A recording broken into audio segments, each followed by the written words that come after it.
परभणीच्या जिंतूर तालुक्यात आसोला गावच्या रस्त्यांची दुरावस्था, खराब रस्त्यांमुळे एसटी सेवा ही बंद.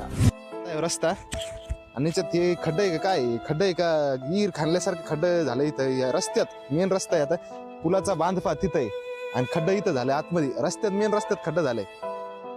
असे आमच्या गावचे रस्त्याची, आसोला गावची प्रगती आहे.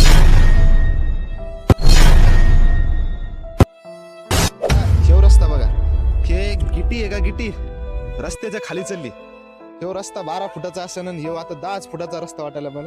आणि ह्यो रस्ता पाहून जर तुम्हाला मतदान करायचं तर गावातल्या लोकांना माती खायची का? आणि तिथून येणारे वजर ते आसोला रस्ता ह्यो पण झालेला नाही. आणि ह्यो आमच्या असं चालता चालता पण माणूस पडायला या रस्त्यावर. 20 वर्ष झाले या गावचा रस्ता झालेला नाही.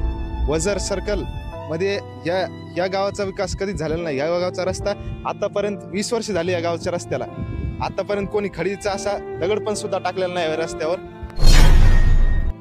निवडणूक झाली की ते आपल्याला बोलत नाहीत, पण आज आपल्या गावचा रस्ता आहे पाहायचा आणि त्याला दाखवायचा की बाबा आम्हाला तुम्ही रस्ता करून द्या. म्हातारी माणसं कुठं जातील, काय करतील, रातच्या पडली आता एक दिवस हे बघा मी पडले तुम्हाला टोंगड्यात हाडूकच घ्यायला ते हाडूक निघले. त्याच्यात दोष कोणाचा आहे माहिती का?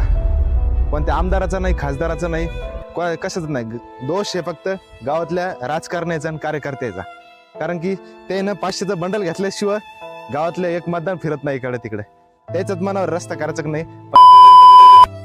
जिल्हा परिषद आणि पंचायत समिती यासाठी उभं राहिलेल्या उमेदवाराला मला एकच प्रश्न विचारायचा आहे की हा रस्ता पाहून कोणत्या बेसवर तुम्हाला मतदान आम्ही करावं?